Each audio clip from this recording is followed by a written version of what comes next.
ശ്രീകൃഷ്ണ ഭഗവാൻ മധുരയിലേക്ക് പോകുമ്പോൾ വഴിയിൽ ഒരു അപൂർവമായ സുഗന്ധം അനുഭവപ്പെട്ടു. ആ സുഗന്ധത്തിന്റെ ഉറവിടം അന്വേഷിച്ചപ്പോൾ ഒരു കൂനിയായ സ്ത്രീ വടിയുടെ സഹായത്തോടെ നടക്കുന്നതാണ് കാണുന്നത്. അവളുടെ രൂപം കാഴ്ചയിൽ വിരൂപമായിരുന്നു. അവളുടെ കൈയിൽ ചന്ദനവും സുഗന്ധതൈലങ്ങളും ഉണ്ടായിരുന്നു. അതിൽ നിന്നാണ് ഈ സുഗന്ധം എന്നറിഞ്ഞ കൃഷ്ണ ഭഗവാൻ അവളുടെ അടുത്ത് ചെന്ന് അവളെ തടഞ്ഞു. അവൾ പറഞ്ഞു, എന്തിനാണ് കുഞ്ഞേ നീ എന്നെ തടഞ്ഞത്? നീ ആരാണ്? കൃഷ്ണ ഭഗവാൻ പറഞ്ഞു, സുന്ദരി, ഈ സഞ്ചിയിൽ നിന്ന് വളരെ ദിവ്യമായ സുഗന്ധം വരുന്നല്ലോ, ഇത് എന്താണ്? അവൾ ദേഷ്യത്തോടെ പറഞ്ഞു, നീ എന്നെ എന്താ വിളിച്ചത്? സുന്ദരി എന്നോ? എന്നെയോ? കൃഷ്ണ ഭഗവാൻ പറഞ്ഞു, അതേ സുന്ദരി, നിങ്ങൾ ഇത്ര ദേഷ്യത്തിലും എത്ര സുന്ദരിയായി കാണപ്പെടുന്നു. അവൾ ദേഷ്യത്തോടെ ചോദിച്ചു, ഇത്രയും നിർദ്ദയനായ നീ ആരാണ്? വികൃതവും കൂനിയുമായ എന്നെ സുന്ദരി എന്ന് വിളിച്ച് കളിയാക്കുന്നത്.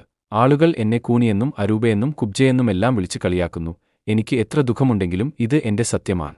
ഞാൻ അരൂപയും കൂനിയുമാണ്. പക്ഷേ ഇത്രയും ക്രൂരമായ ഉപഹാസം ഇതുവരെ ആരും എന്റെടുത്ത് ചെയ്തിട്ടില്ല. നീ എന്നെ സുന്ദരി എന്ന് വിളിച്ചത് എന്തിനാണ്? കളിയാക്കാനെങ്കിൽ അരൂപയെന്ന് വിളിച്ചുകൂടെ? കൂനിയെന്നോ കുബ്ജയെന്നോ വിളിക്കാമായിരുന്നല്ലോ, ഞാൻ സഹിക്കുമായിരുന്നു. പക്ഷേ ഈ വാക്കുകൊണ്ട് എന്റെ ഹൃദയത്തെയാണ് നീ മുറിവേൽപ്പിച്ചത്.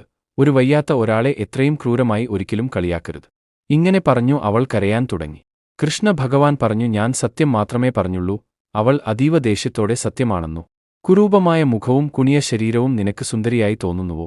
കൃഷ്ണ ഭഗവാൻ പറഞ്ഞു, അതെ ദേവി, ഞാൻ ആരുടെയും ശരീരത്തിനെ അല്ല നോക്കുന്നത്. ഞാൻ കേവലം ആത്മാവാണ് കാണുന്നത്. നിന്റെയുള്ളിൽ ഉള്ള സുന്ദരമായ ആത്മാവിനെ ആളുകൾക്ക് കാണാൻ കഴിയില്ല. പക്ഷേ ഞാൻ നിന്റെ പരമസുന്ദരമായ ആത്മാവിനെയാണ് കാണുന്നത്. അതുകൊണ്ടാണ് ഞാൻ സുന്ദരി എന്ന് വിളിച്ചത്. അവൾ പറഞ്ഞു, ആത്മാവിന്റെ സൗന്ദര്യം ആരു നോക്കും? എല്ലാവരും ശരീരത്തിന്റെ സൗന്ദര്യമല്ലേ നോക്കുന്നത്? കൃഷ്ണ ഭഗവാൻ പറഞ്ഞു, സൗന്ദര്യവും കുരൂപതയും സ്ഥിരമല്ല. ശരീരത്തിന്റെ സൗന്ദര്യവും കെടുന്നു, കുരൂപതയും മാറുന്നു. വയസ്സാകുമ്പോൾ സുന്ദരമായ ശരീരവും ഇല്ലാതാകുന്നു. എപ്പോഴാണോ കർമ്മത്തിന്റെ സമയം മാറുന്നത്, അപ്പോൾ കുരൂപമായതും സൗന്ദര്യപൂർണ്ണമാകുന്നതാണ്. ദേവിയുടെ കുരൂപതയുടെ അവസാനം ആയിരിക്കുന്നു. ഇങ്ങനെ പറഞ്ഞു ശ്രീകൃഷ്ണൻ അവളുടെ വടി വാങ്ങിച്ചു. അവൾ പറഞ്ഞു, എനിക്ക് നിൽക്കാൻ കഴിയില്ല. ഈ ചന്ദനവും സുഗന്ധ തൈലങ്ങളും കംസരാജാവിനുള്ളതാണ്. ഇതു അവിടെ എത്തിച്ചില്ലെങ്കിൽ ആ ദുഷ്ടൻ എന്റെ തല അറുക്കുന്നതാണ്. കൃഷ്ണ ഭഗവാൻ പറഞ്ഞു, പേടിക്കേണ്ട, ഞാനുള്ളപ്പോൾ കംസൻ ഒന്നും ചെയ്യില്ല.